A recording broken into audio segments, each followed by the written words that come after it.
Thank you, Zoom lady. Seesaw basics, and then I'll show a few classroom examples. We'll just kind of do a little demo of the basics of Seesaw, give you some time to dive into that if that's what you need. And then I really want to spend some time in progress and skills.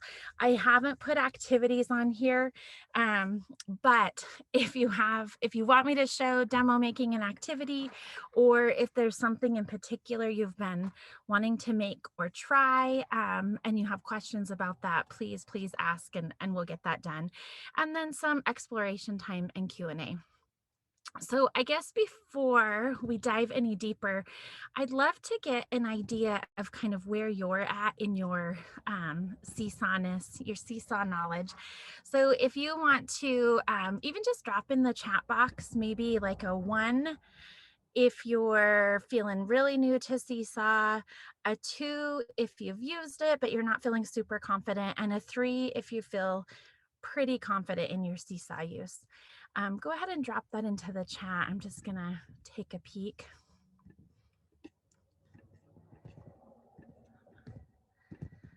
There you are, chat. Okay.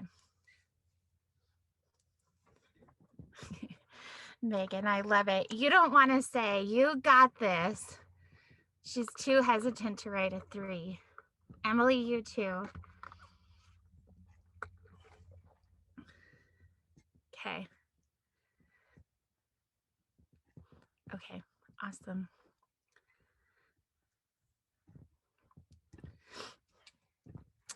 All right, so and drop in the chat. So like I said, I hadn't really planned to dive too much into activities, but if that's something you'd like to see, would you drop that in there? Because I'm happy to share about that. I just didn't want to dive into that if most of the people were already kind of experts at that. So go ahead and drop that in there if activities is something you're interested in. Maybe even something specific, like if you've been trying to do a particular thing and want to know how to do it, go ahead and drop that in there. And I'm just going to kind of dive into basics just a little bit. I think there are some nice kind of resources and tools here. There's a little video here that kind of talks about Seesaw, so I'll just play it quickly. I think this would be a nice thing to show, maybe even for like parents if they're not familiar. So I'll just show this real quick.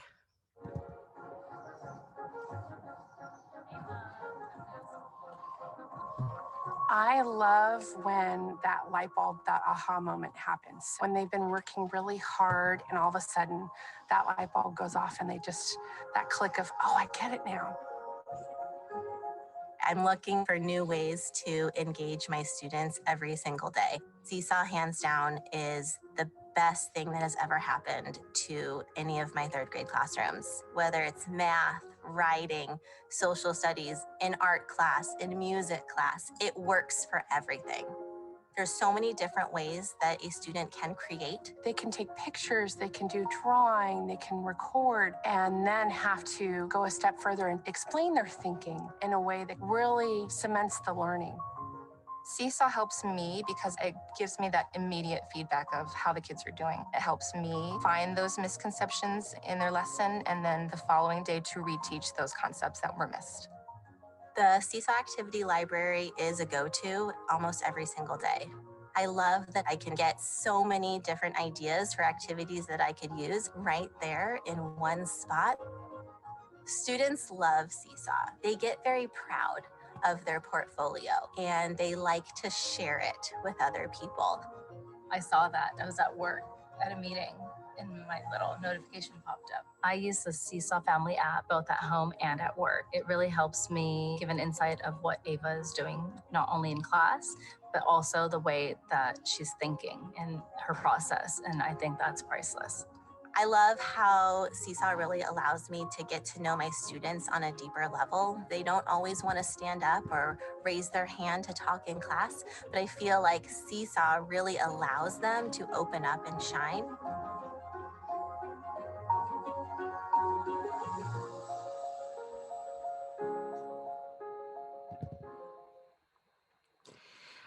If you go to their YouTube channel, you can find that video. There's also a couple of other like real step-by-step videos. So that one's more of a like, here's what Seesaw is. There's a really great step-by-step video kind of for parents, and then one for students. It's got the little like Seesaw rainbow bear on it. I think probably K2, K3. It might seem a little babyish to any of the older kids, but it gives them a really nice, here's what Seesaw is, here's how to sign in, here's how to get started. So if you're feeling unsure of how to get started, I think just kind of watching some of those videos or sharing them with your students or your families before you start can really help kind of explain what it is and why we're using it. So at its heart, it's a digital portfolio. So it's a space where students can be storing and sharing their learning over a period of time. Again, when I first started using digital portfolios, I read a really great article. I should link it in here. But it talked about why we use a portfolio or a digital portfolio, even with our youngest students. And I think I and many others were hesitant to be putting work on here and calling it a portfolio, thinking that that had to be sort of a showcase of what my students were doing and that everything had to be perfect. I think I was trained to, anything on display in the hallway had better be the student's very best work. I think that's just how I was trained in college and when I first started teaching. But the purpose of this is to be a lot more authentic than that. I don't want this just to be a showcase of their very perfect best things that they've done. I want this to be a place where I can see that progress and a place where I can see that growth over time. As a parent, I think my first great big aha with this was when my daughter was in first grade. Her teacher that year was so diligent and great about using it consistently. So that doesn't mean they used it all day long, every single day, but she was consistent in her use of it. So it wasn't like, oh, today we posted 5 things and then we didn't post again for 2 more weeks, right? So it was posted in there consistently enough that I could see all of her growth and see her progress. So when I showed up at parent teacher conferences, I had such a great handle on where Sloan was because I had seen all of this work from different subject areas, different types of work that had been posted to Seesaw, that I truly felt like in our conference time, we didn't have to spend all that time like, okay, here's this paper, let's look at it, right? Like we could actually have a conversation about Sloan, about how she was doing, what she was doing really well, where we needed to go from there. That was a huge aha for me, both as a parent, as a teacher, how powerful this tool can be if we really do use it well. So the portfolio piece, I think, that's what it is at the heart here. And then that communication piece, again, a huge reason why I started using a digital portfolio in my kindergarten class and showing it to other teachers when I started this job was, I think, building that community, empowering our parents to be kind of a part of our classroom, to take a peek at those things that are happening in our classroom, that accountability for here's how we are using this technology in meaningful ways. I think all of that is so important. So I love that it's just super easy to share. It's just kind of built right into the tool. It's super easy to share and super easy to communicate with families through Seesaw. Authentic assessments is huge. So I know in my kindergarten class, we spent so much time, okay, it's time for assessments. And so I'm pulling these kids back one at a time, and spending, days just asking them questions and trying to go through assessments. I really like that I could push out a lot of those things on Seesaw. And then during my prep or after school, I can go through, I can review those. And for most of my students, I have a great formative assessment. Now, maybe I'm just going to pull a handful of my students and still talk to them one-on-one, but I can get a bulk of that done through Seesaw, have it stored and documented for me, which we'll talk about a little bit later with progress, and be a huge time saver, right? I'm not taking my classroom teaching time to do those things. I can teach those groups during my teaching time and then be reviewing this stuff after. I think that's huge. And then another biggie with Seesaw is that you can use it on any device. So I know here in Billings, we have some kids on iPads, we have some kids on Chromebooks, a few even on MacBooks. So I think it's really important that it can be used on whatever device your kids have access to. I put a link down here. If you really are needing Seesaw basics, I would definitely recommend web.seesaw.me/training. They have a kind of getting started with Seesaw training on there. And then you can kind of go through a lot of the basics and then go a little bit deeper. But they do have a really nice tiered group of training videos on there that I think are really helpful. Here we go, YouTube. So kind of how Seesaw works. I really like that it shows, you know, the student piece. So students are showing and sharing. Like one of those teachers in that video said, kids love it. They're so proud to put their work on here and be able to share that work. Teachers gain insights. I don't know how many times I would hear teachers say, you know, when they were just sort of turning in those pieces of paper, I thought that they got it, or maybe I thought they were missing something. When we put it on Seesaw and I have them maybe add in those extra parts, maybe now they add their voice and they're explaining what they're doing, it gives teachers a lot more insight than just handing in that piece of paper. And then again, I think that family piece is huge. So families get that window into the students' learning, and then using messaging, being able to engage and communicate with the teacher. So those of you who use Seesaw, I'd love to know how many of you use the messaging. If you use the family messaging, would you just either give me a thumbs up or drop something in the chat?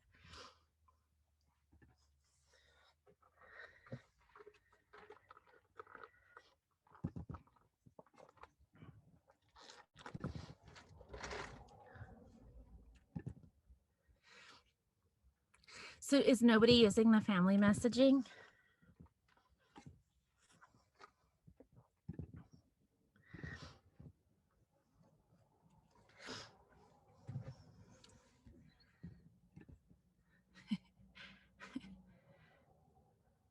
Okay.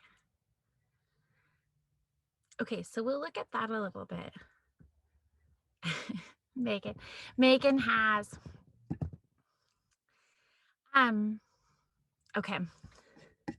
So I'm gonna just kind of take a little peek here. I might just go into my Seesaw class. I gotta move. Zoom windows always get in my way. Okay.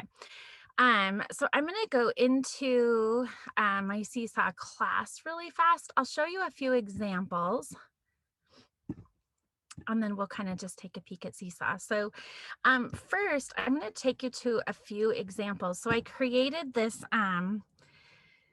Seesaw class of just examples. And Lauren's here. We did a really fun book creator book with her class. I'll just click on it so we can kind of see. This isn't really a Seesaw example. It's just really cute. And since Lauren's here, I'm going to show you. So this we created using the Do Ink Green Screen app, which I'm going to be sharing during a media lab in a few weeks.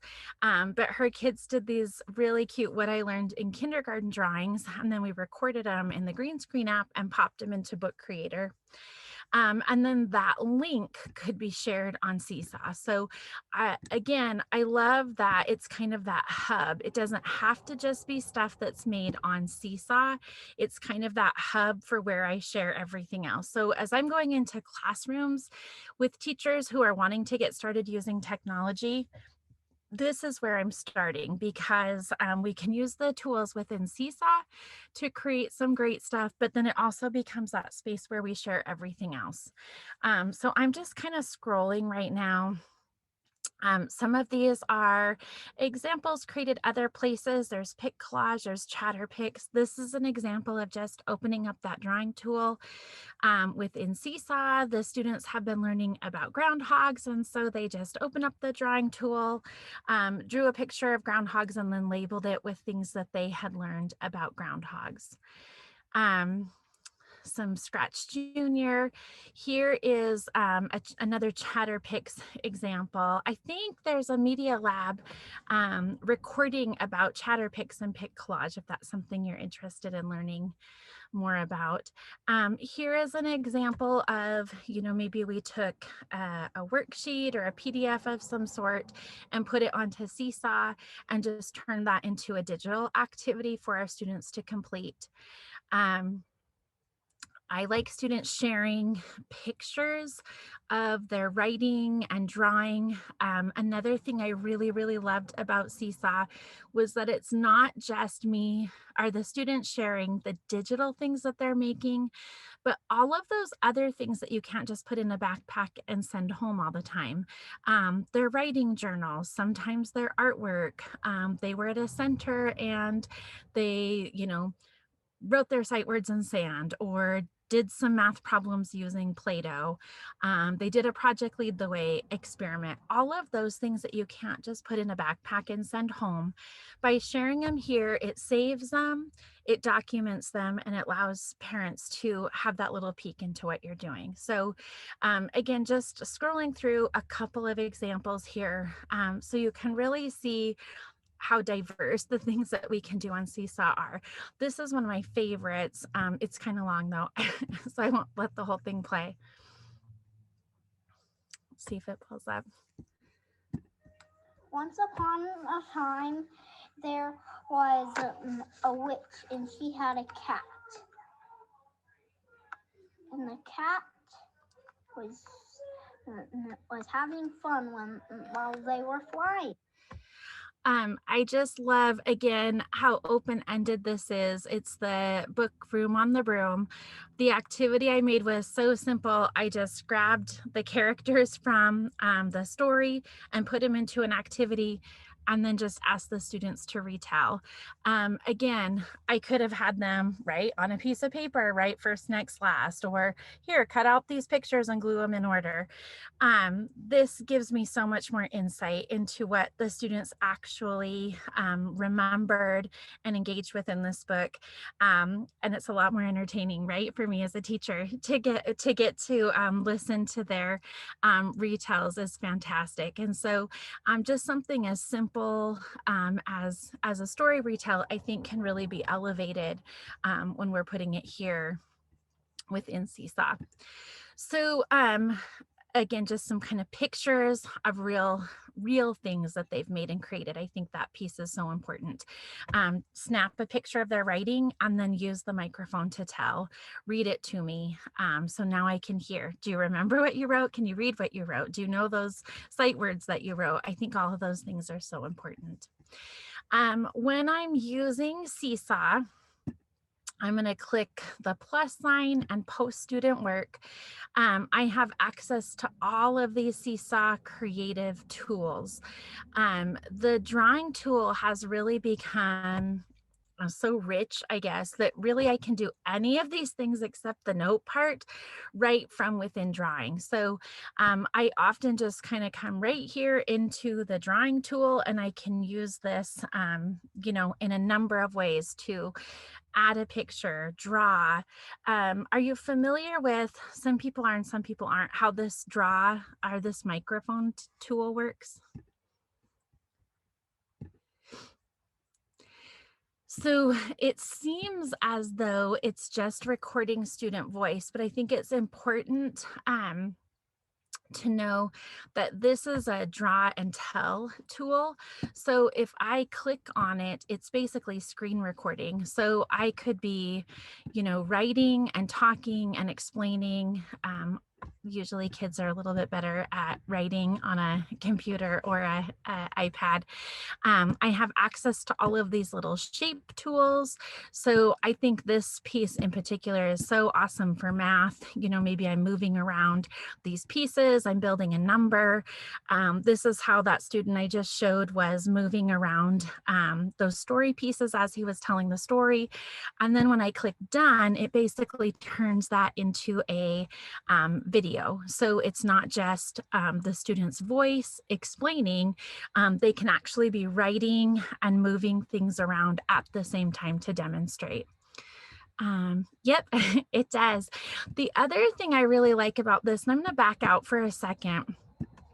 As a teacher, if I'm giving feedback on student work, and I'm going to kind of just pop into a different class for a sec. Maybe this one. So I'm going to review that student work. Let's say I want to give some feedback on here, and this part works a little bit differently now, which is really nice. So if you guys have tried to do this before, if I want to give feedback right on this work, I would normally click the 3 dots and edit the post. It's now opening. And this won't be a big aha unless you've tried this before and know the frustration that used to come with it. It now opened in its own tab. So when I'm done editing, when I go back, I'll be right back where I started. What it used to do is pop you back into the like student journal, and then you had to go find where you were again. So for those of us who have used this, this is a really nice upgrade. But so let's say whatever this work was, I wanted to give the students some feedback. I could record a video of myself and let it sit right here, or I could use this draw and record feature. And I should have I'm going to duplicate this page. Sometimes I'll duplicate the page so I'm not like writing over their work. And then, I don't know what to give feedback on this, but, tell me more about the coffee cup, or I could be kind of pointing with the arrow and showing certain things. And then when I save that, I now have this video that I created that then they could come back here and watch to get my feedback. So I could kind of explain something with that draw and record. And then what I would normally do, and this is a paid feature, but if I click draft, it basically sends it back to them as a draft that then would show up in their like in progress section, so they know that there's something that they need to do. So then they could come in here, view the draft, see my feedback, and then make those corrections. I'm just looking at the, yes, I agree that the feedback used to be a pain. So now you notice when I was done, after I hit draft, it closed that additional window, and now I'm right back in my unapproved area. So it used to take me all the way into that student's journal, and then I had to get like back to which sounds so silly, right? It probably takes a second or two, but it's still, when you're doing a bunch of them, it was super inefficient. So I really, really like that. So I love that way of giving feedback. While we're talking about feedback, I also want to note that I don't necessarily give intense feedback on every single piece of work. I think that was something that there was a lot of discussion about, especially over the spring. I taught remote first grade this fall, and I mean, literally every day I would have just like hundreds of posts waiting for me, and it wasn't feasible for me to give that kind of feedback on every single piece. What I use most, sometimes I just clicked on the like button and they could see that I'd looked at it and liked it. I would tap on the comments. I could type a text comment, or this little microphone is here and I could give audio comments and feedback so my first graders could listen. For the most part, that's what I did, just a quick text or audio comment.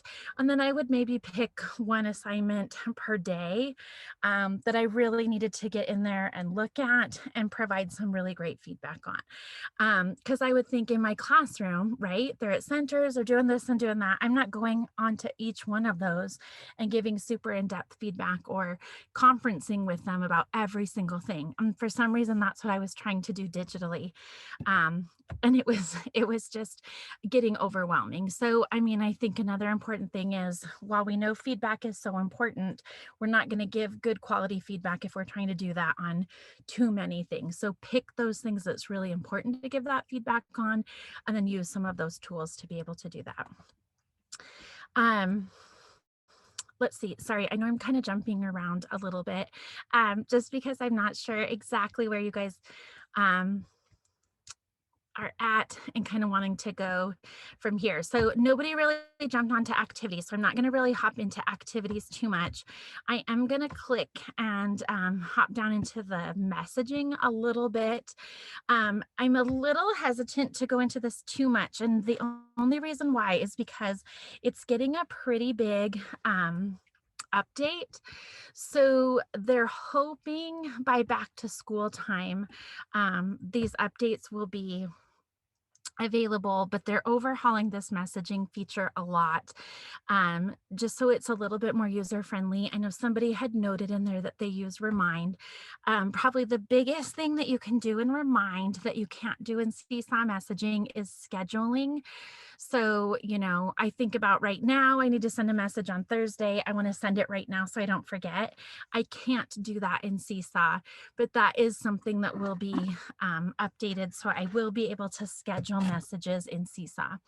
One thing that I really like as a teacher and as a parent is that everything is in one spot.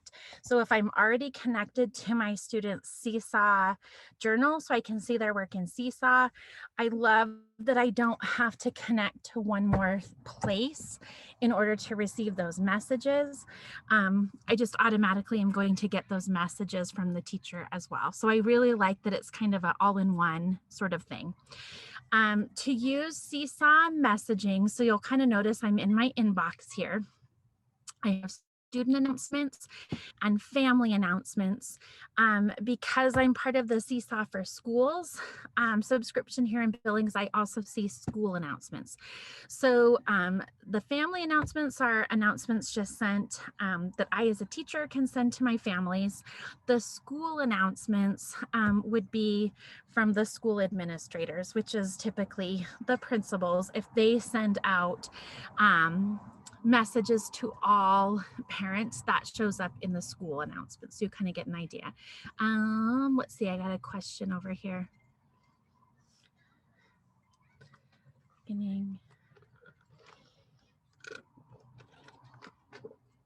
Oh, so Megan said, when a new kid enrolls in the class, they see all of the, okay, so that's a great question, Megan. Yep. Remind me if I start going off track after inbox, remind me to answer that question. So real quick on the inbox, basically when I want to send a message to families, I can come down here to the bottom. I can say send family announcement. This is just a PD class I have, so I don't have a ton of connected family members, but I could send it to all family members, type my announcement, and then I have access to all of the Seesaw tools. So if I want to upload a newsletter or send a link.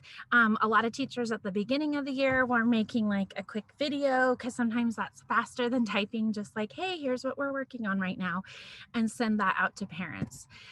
So I can send a whole to all of my families, or if I just want to send, so envision if this were a real class, you would see all of these connected family members.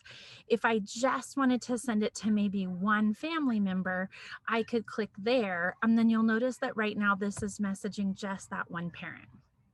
So I can do private messages, or I can do whole class. Some of the updates that are coming are like right now, let's say I have a student and he has two separate connected family members, like mom and dad don't live in the same house. If I want to message both of them, I have to message mom separately and dad separately because of the private feature.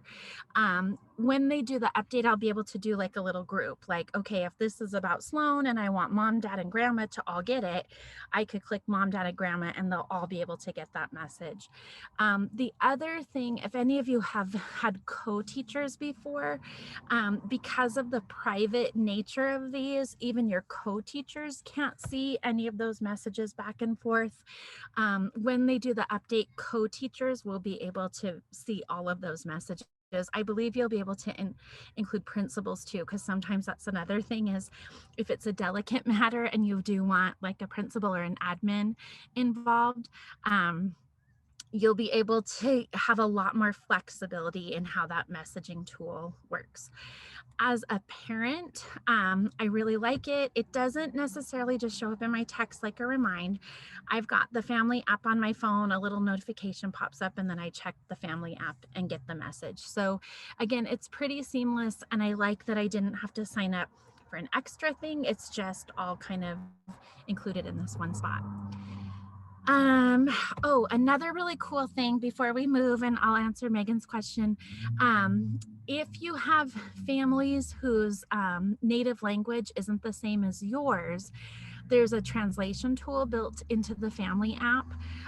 So there's nothing you have to turn on or they have to turn on. Sorry, I'm sitting at softball practice and somebody in a muscle car is like driving around. But if they get your message and it's the language is not the same as the language that's native to their device, they'll just get a little button that says see translation. And if they click on that see translation, then it'll automatically translate any text that you typed into your message. It will translate that for them. So that can be a huge support for any language barriers with families. Any questions about that messaging piece before I hop over to activities and answer Megan's question?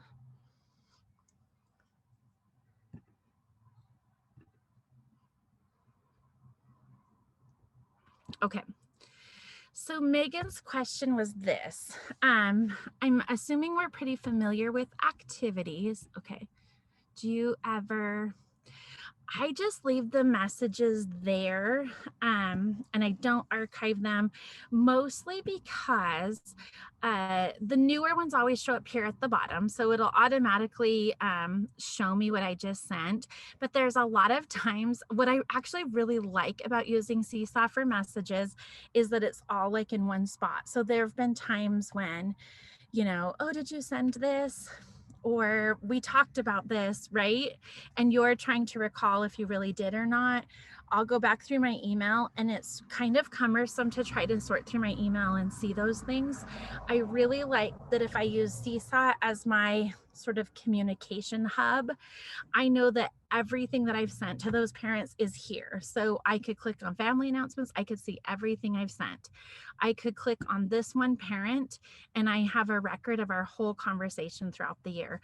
I can't tell you how many times I've had principals actually this year ask me, and again, I think this will be improved in the update, but need even information like from last year. This parent said blah, blah, blah, can we look at the messages and, you know, see if they really said that. So I really do think, again, having this as a hub and being able to look back on all of these is really important.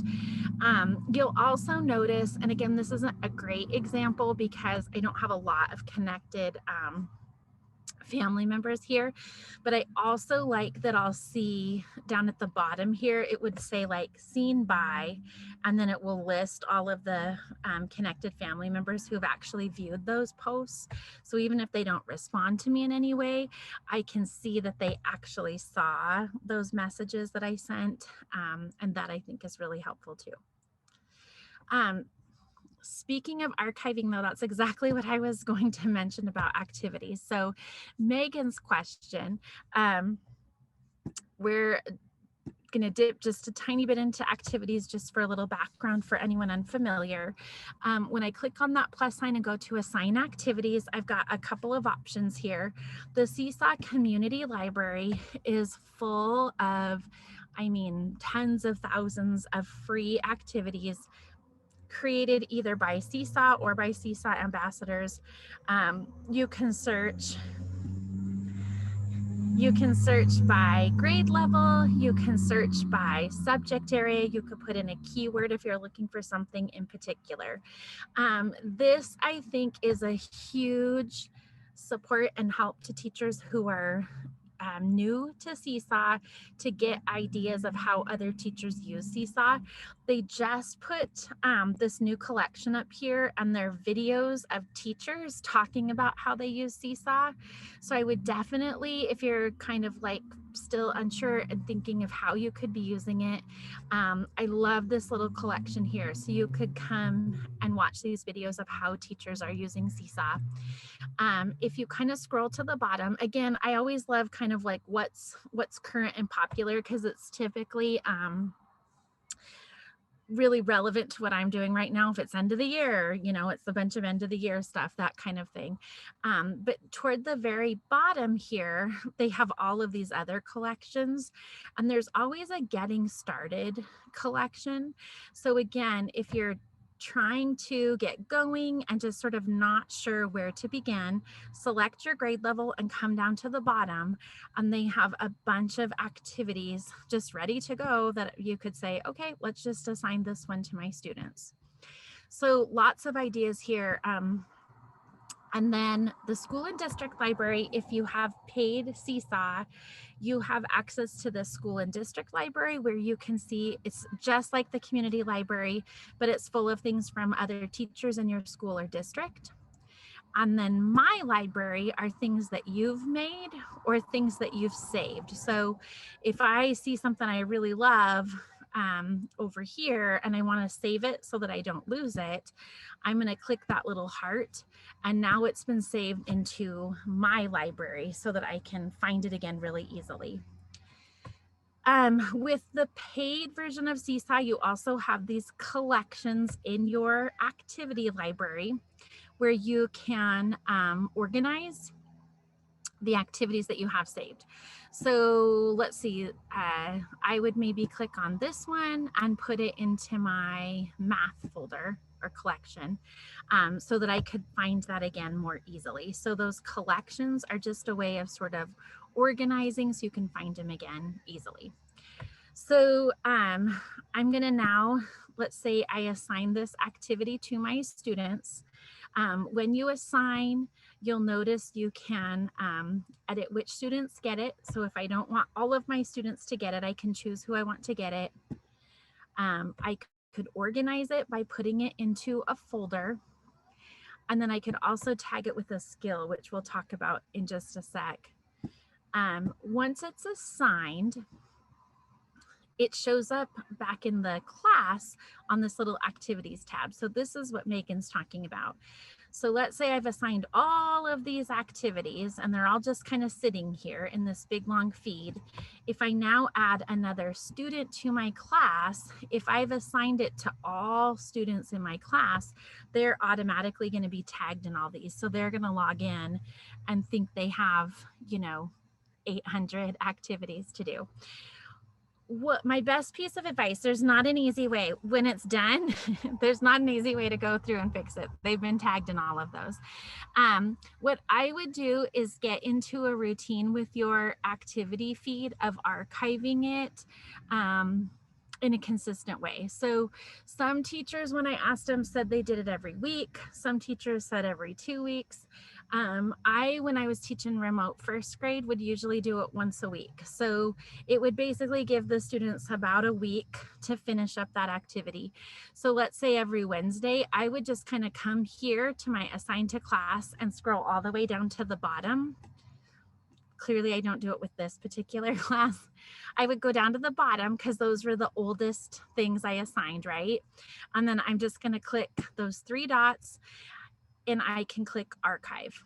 And what that does, if I have student responses, it doesn't get rid of the student responses. So I can even click this and it'll tell you.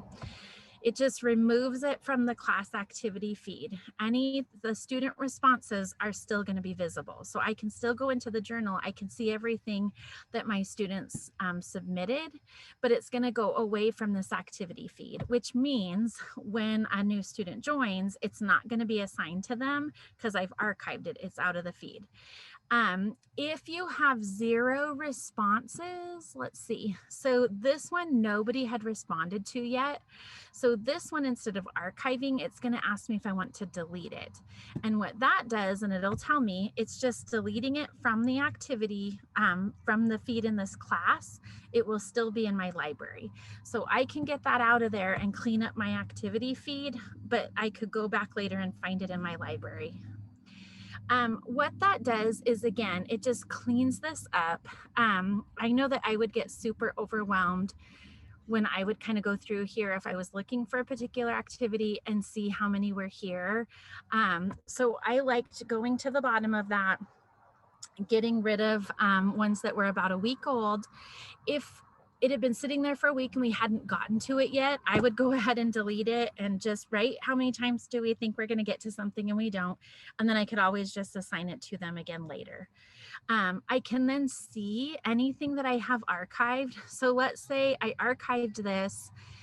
Nikki never finished it, and now I want Nikki to do it. I can archive it to get it off that feed, and then click those 3 dots and edit the activity. And I could now reassign it to just Nikki. So where it says all students, I would just come in here and I would just pick that one student that I want to get it and save. And now it's going to reassign it to that one student, but I've taken it out of the feed and just reassigned it to that one student. Does that help, Megan?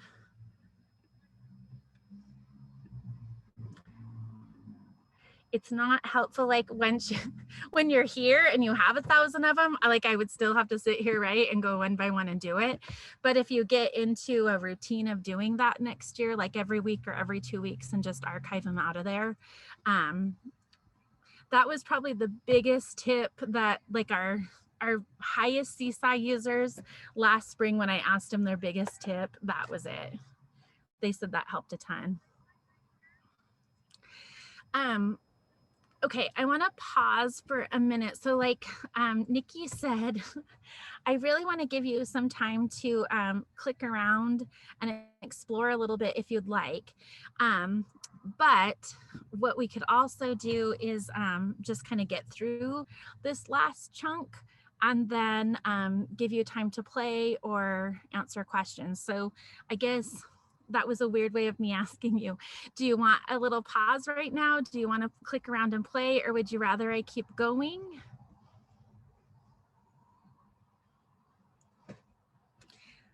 What I'm planning to dig into is kind of that new progress and skills. Unless there's maybe more questions about activities or anything.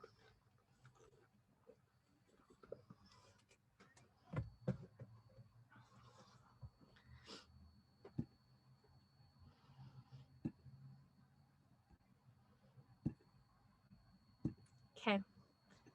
I have 1 vote for keep going and 0 votes for anything else. So, okay. Okay, good question. So Holly asked, Holly, are you here in Billings?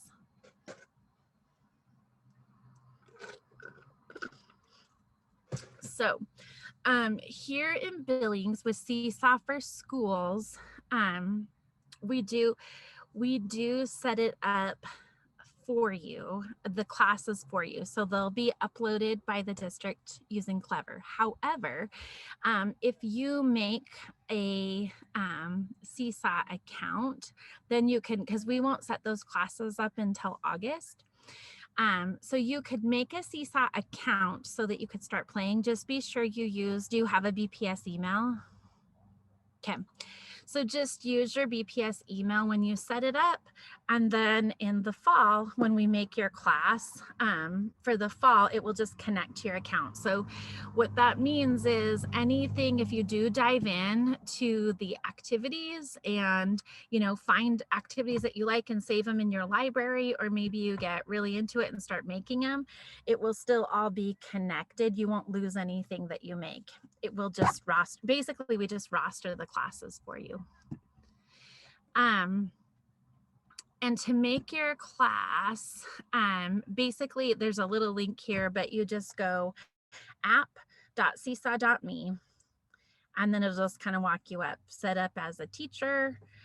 You'll have to start with a class. So I usually just make up a class. If I'm playing around, I call it test or sample or whatever you want to call it. And then once you have the class in there, then you can play around and sort of explore how it works. This slide right here is kind of a nice little visual, I think, of all of the things that you can do on Seesaw. So it's kind of a nice little reference point. I don't have an updated one. So the one thing that's down here that's new is now that little audio tool, which is really nice. So I can now put those little audio snippets right onto the canvas. I've been using that a ton for just even like sorting activities, right? You put like little pictures on there that you want them to sort, but you know how it is. It's like, what is this? Is it a can or is it a, you know, whatever. And so I like attaching my voice to all of those little pieces I put on there so they can listen. If I'm trying to have them tell me a vowel sound or sort by beginning or ending sound, I want them to know what that picture is so that they're doing it correctly. So that little audio piece is something that's new that'll kind of be hiding right here. And I've been using that a ton just for that kind of support, I think.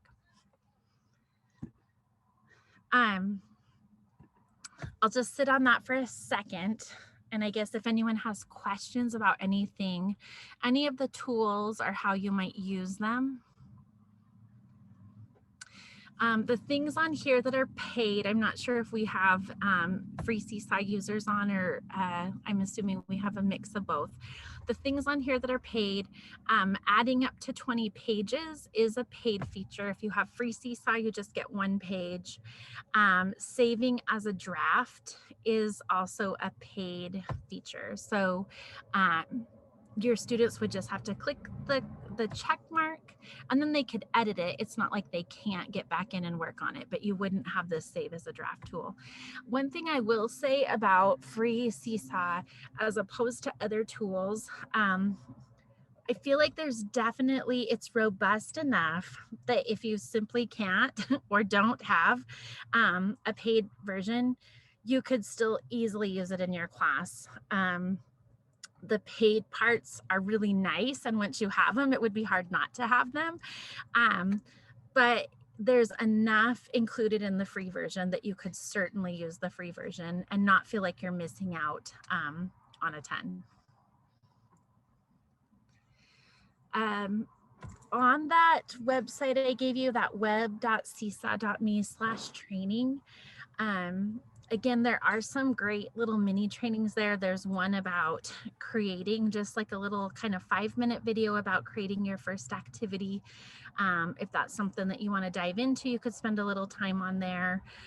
Some things that talk about the creative tools. So there's some nice little short videos that you could watch to learn more about anything that you're interested in learning. Okay. So, Traci, I had yeah, go ahead. I can wait. It's all right. I just had a quick question. I had to step away for a second, and you might have talked about this, but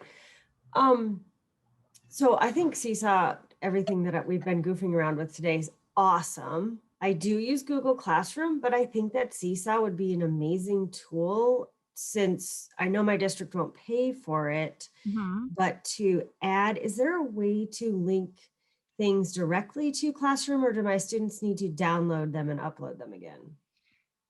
A couple of things. Good question. Okay. So yes, and somebody else had mentioned they use Google Classroom too. So a reason, like I know here in our district especially, a lot of times it's almost like we use this, so we don't use, right? We use Classroom, so we don't use Seesaw, or vice versa. I mean, they can definitely be used together really nicely.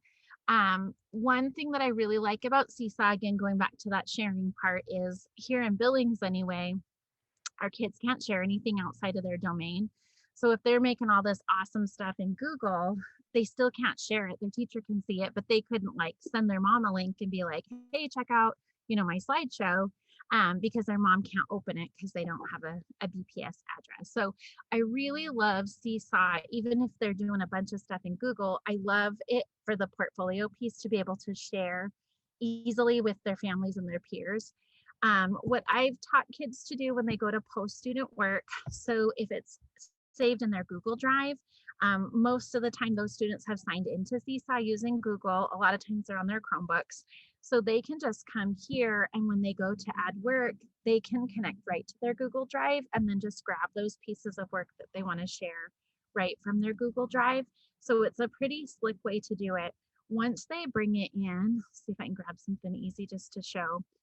Another thing I really love is that then they can use the Seesaw tools on top of that. So I'm just going to grab, hopefully that won't take forever. Then they can use all the Seesaw tools. So for example, my daughter did in 3rd grade, they did animal research. So she did a whole Google slideshow about, I'm like on my hotspot, so it's probably not loving me right now. Okay, there we go. So she did like a whole Google slide presentation about squirrels. So she uploaded it into Seesaw, how I just did, and then she could click on this little microphone and basically then present. So she could say, hello, you're learning about squirrels from Sloan. And then she could go through her whole slide presentation. She could point things out to me and then save that as a video. So on top of being able to see her presentation, I then was also able to hear her present to me. They can use all of these other tools right on top. So it would be a really easy way to, add in a quick video, add their voice, annotate on top of it. So I love that they can bring in anything that they've made in Google, but then use all of these tools on top of it. Then the other thing I was going to show you, let's see, I didn't really need to save that. X out. And then the other thing you can do, so if you're using Seesaw activities, after you've assigned the activity, you could come underneath that activity and click the 3 dots and get the student link. And the whole purpose of this link would be to then post in another LMS like Google Classroom. So you could now take that link that you copied and make it a Google Classroom assignment and send it out to your kids. When they click on it, it will basically just bring them here to Seesaw to complete the assignment. But then what some teachers are doing, like if you're tracking all of their work in Google Classroom, right, you could put that as a Google Classroom assignment, they finish it in Seesaw and then go back and hit turn in. So then you have that documentation there that they finished that, and it's all kind of in one spot. That's exactly what I was looking for. It's perfect. I want them to have those tools in Seesaw all in one place, because it's, I guess in 3rd grade, they're getting better at screencasting, but just the organization of stuff is complicated. So this is awesome. I really, really like this. Good, yay. And I'll just kind of point out, because I just taught a class and there was a lot of confusion about this. So this, I'm on my class activity feed. I have to assign it to the students and then come to that feed to get that link. If what I'm trying to do is share a link with teachers, so I have this great activity and I want to share it with my teaching partners, I need the teacher link to that activity. So you'll notice down here it says get a teacher share link instead. This would be the link that I share with teachers. So there's 2 different share links, and that I only point this out because it caused a lot of confusion last week in this class. So if I want to share it with students, there's a student link. If I want to share it with other teachers, there's a teacher link, and it's just the way that it opens up is a little bit different. So it's important to share the right one. Other questions?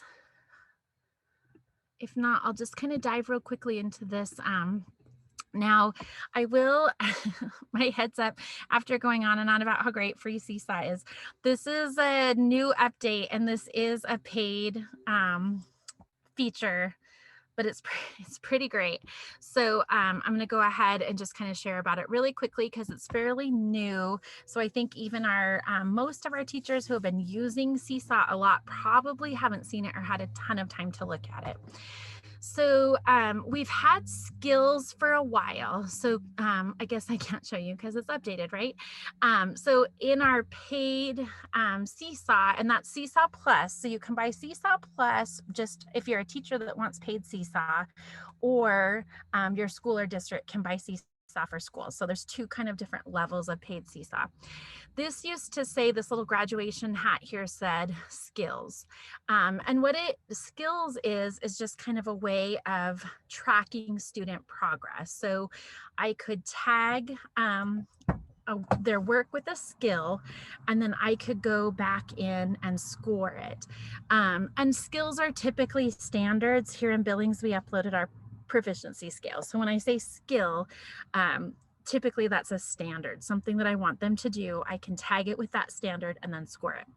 So in this new update, they now call it progress, so that there's a couple of things that you can do here. So in that progress tab, I now have the skills view, and then I have this activities view. So what the activities view is letting me do is basically track student engagement. So when you look at this, you'll see the activities across the top. Those are the activities that I've assigned, and you'll notice there's dates. So this is for this particular week. So the activities I've assigned for that week are across the top.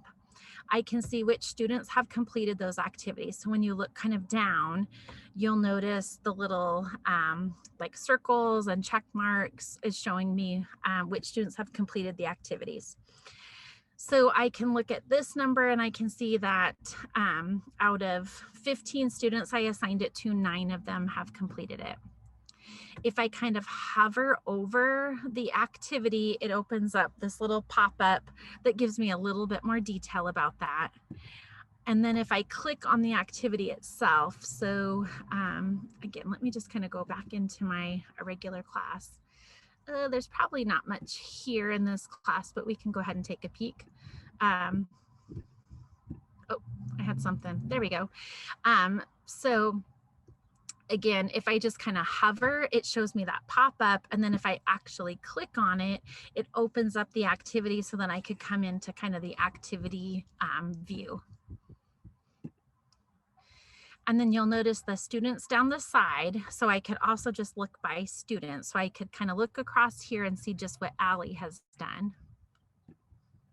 Oops. So I see that 16 activities have been assigned to her, and she's only finished 11 of them.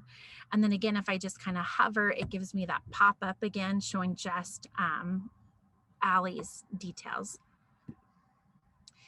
If I click on her name, it opens up a summary, and then this is where I could share. So the skills and the progress and that activity view are only visible to the teacher.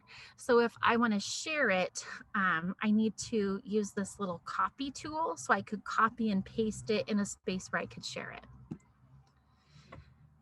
So again, progress is only going to be visible to teachers and then administrators. So your principal, if they're on as an admin on schools, they could come in and see that. So I would click on copy. I could then paste it into a doc or paste it into an email and share that with parents. The colored icons indicate post completion, and there's a little key. So if they haven't started it, if it's saved as a draft, if you need to approve it, or if it's done. If you click on the post, you can view that post. So it'll take you out to the student's post. And then if you're using skills, you'll see that there's a rating. So that's why some of these have a little star by them, is that they've been tagged with a skill, and the numbers are the rating of that skill. And I'll show you a little bit more about that. This was probably one of the most requested things during remote learning. How do I get, without going to each individual activity, how can I see which kids have done what? So this is identifying your engagement trends both on a student level and a class level. It's going to let you follow up with students. Like if you've got kids who've done nothing, right? You can get a quick glance at that and see that. And then being able to show those progress reports. So again, just that data, being able to share something with families, I think is just more actionable than just kind of saying, you know, I would say, gosh, they haven't done anything in Seesaw. I like the idea of being able to actually produce data that shows they truly haven't done anything in Seesaw, right? Or have done very little. Before I go into skills, I just want to pause and see if there's any questions about that. Or oohs and ahs, because I think it's really awesome. Yeah, so are those updates active right now? And so They they'll are. be ready for the new Yep. school year? Yep. I'm like, ha! I know. Because I heard that exact same thing from teachers, because I am managing so many of these posts and I'm spending so much time scrolling and that's the one question I always got in training was, how do I track what they've done? And so Yes. this is amazing. I know. I think it kind of snuck out like, I mean, literally like a couple weeks ago, it kind of snuck. So it was sort of at an awkward time of year for it to be a huge benefit this year, but I think it's going to be really nice in the fall. Nice. Do you share progress to families per student? Just per student. So if I click on like Leah right here, I could click on copy, and then it copies that whole report, and then I could just share that with maybe just her mom or dad or whoever I want to share it with. I could print it too. I could save it as a PDF from the print button, or I could just actually print it to send with them, but it would just be per student. You can export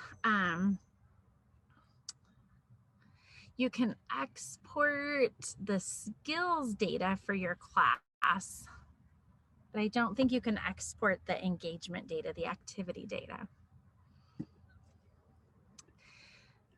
So then the skills is the second piece of that. So some of you may have already been using skills. Skills has been around for a while. This is just kind of a little update to the skills. So kind of like we looked at when we were in the activity tab, the best place to tag your skills is when you're assigning the activity.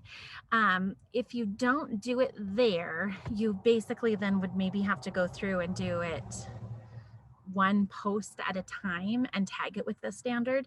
If you assign it from the activity itself, all of the student responses will automatically be tagged with that skill. Okay, that's what I just said. When you go to post a skill, if you have Seesaw Plus, again, remember this is a paid feature. If you have Seesaw Plus, you have to add your own skill. So it's showing you here how you would click and add a new skill and then put in the details. Often this is, like I mentioned, a standard. With Seesaw for schools, so for instance, here in Billings, we're able to bulk upload those skills, which I really like because of the consistency. So for your grade level, all of the proficiency skills for math and ELA and science are already listed. So if you just search for that particular standard or proficiency scale, you'll be able to find it and tag it. And you can tag more than one. Once you've tagged it and assigned it, you'll notice that you can see a skill was added. So here it's just kind of showing there's one skill attached. So the student will respond to the activity. You can click on the student's name to see their work. So we're just, how we would normally go through and review their work. You could give the feedback in a couple of different ways like we looked at earlier, and then you can click on that little graduation hat and you can rate those skills as you're reviewing. So then you could give it a 1, 2, 3, or 4 stars depending on how they accomplish that task. Again, they're only viewable by the teacher. So now when you click on that skills view, so we've assigned it, we've tagged it with the skill, you've reviewed it, you've scored it. When I open up this skills view in my progress tab, what I see across the top now isn't the activity. Now it's organized by skill. So I could see whichever skill or standard across the top. If I look down, it's set up really similar to that activity view, right? I can see how many posts. So here, this number here is showing me Adam has just one post that meets that particular standard. So the number is just how many posts there are. And then the color code is what the score is. So gray is the teacher hasn't scored it. And then I've got red, yellow, light green, and dark green. And that to me indicates what that score is. So it's color coded. If you click on the status, you can view that student's post. So I could come in and see the post itself. If I hover over the skill at the top, it will kind of open up that pop-up and show me more information about that skill. Again, I could click on the student's name and view a progress report. So similar to the activity report, but this will be the scores by skill or standard. I could do the same thing. I would have to copy that report if I want to share it with the students or their families. Here I can download, so I can't download the activity, but I could download the skills data, and that would be for the whole class.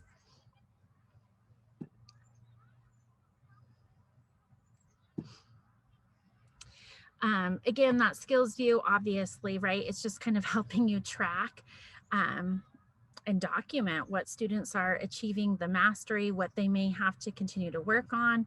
Being able to provide those progress reports, I think, is huge. A couple of things just to point out, and then I'll answer any questions you have. But as noted, it filters by the current date, so you can choose and adjust your date range. You can also filter over here by student folder or skill. So if you just want to see particular students, you can choose just those students. If you've been using folders, you say you have a reading folder and you just want to see the stuff you put in the reading folder, you can filter that way. Or if you just want to see particular skills, you can filter that way. So it kind of cleans up that view a little bit if you're wanting to just focus in on a particular thing. You can customize progress in your class settings. There's not a ton you can customize. I'll show you. You can change the color scheme. So if I go into the wrench and kind of go all the way to the bottom, oops, I meant to go here. So if you don't like the 4-star rating scale, you can do 3, 4, 5, or 6. And then you can adjust the color scheme to one of these if you prefer that.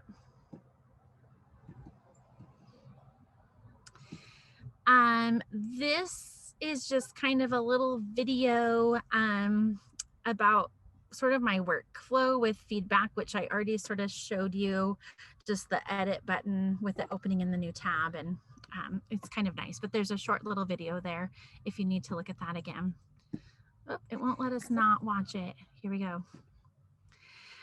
Okay, so that's kind of the end of that piece, that progress and skills. Thoughts or questions on that, or how you might use it?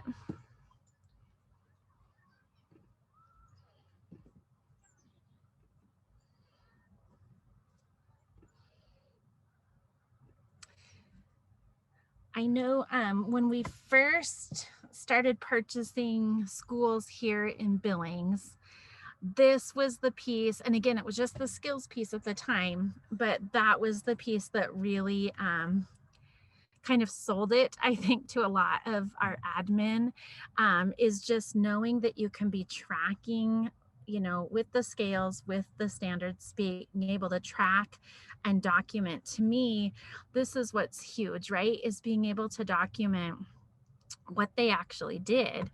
It's not just a little spreadsheet where I've checked off, yep, they've done this.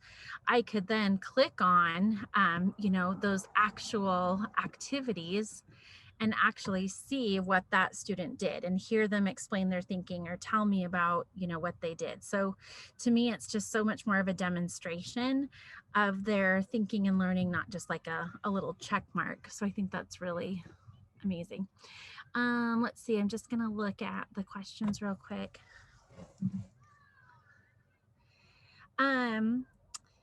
Can you assign skills to specific students? Yeah, that's awesome for IEP goals. So you could, in a couple of different ways. The skills themselves would just kind of be in your skills library. So they would all have to be in one spot when you create that skill.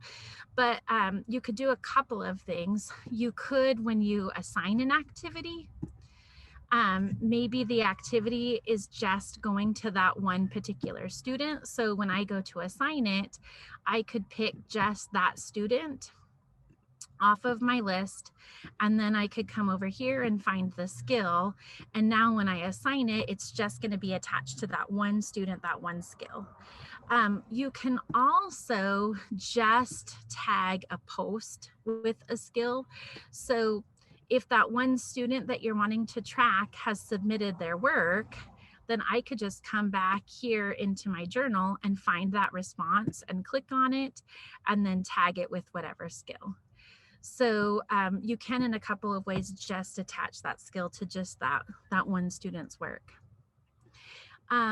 Folders, I think, are really helpful too. And in that website, that web.seesaw.me, that training one, there's a little mini training about folders that you can check out. If you're not using folders, that can be another really nice way of kind of filtering and sorting and tracking progress. The wrench, you can kind of come down here, see where you can manage your folders and get started there. But that's another nice way of sort of tagging and filtering work.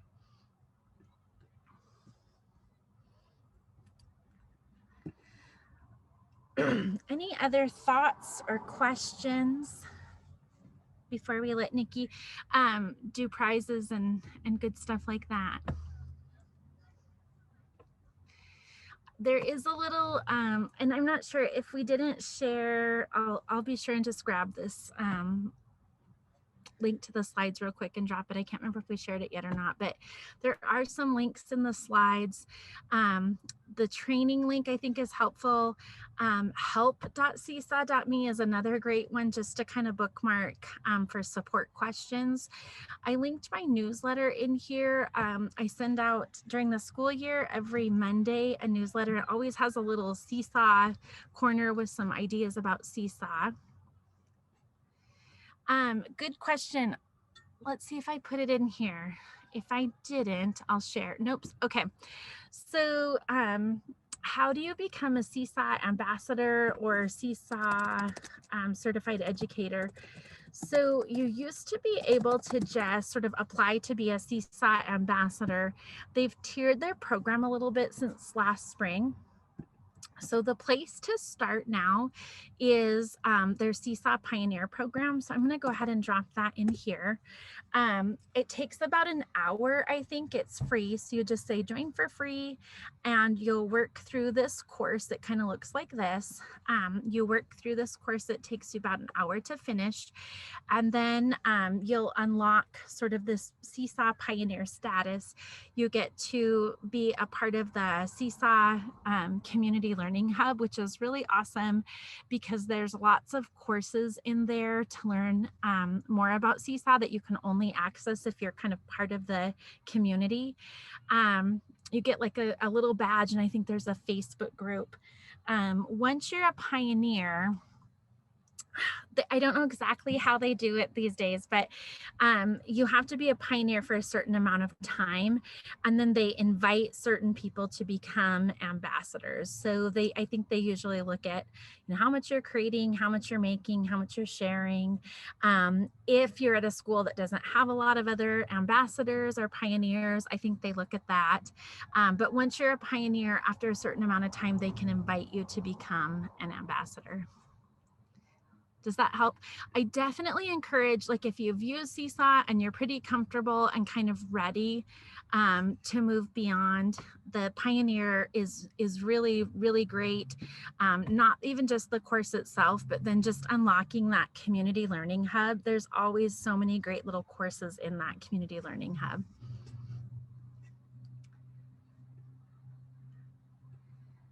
Any other thoughts or questions before I turn it over to Nikki? My contact information is in these slides. You're always welcome to shoot me a quick email if you've got questions. You can find me on Twitter. I'll add my Twitter in here too. Let's see. Let's stop presenting. If you're on social media, you can find me here, or just shoot me a quick email. If anything comes up, you are trying to make something or do something and can't figure out why, you're welcome to email or message me.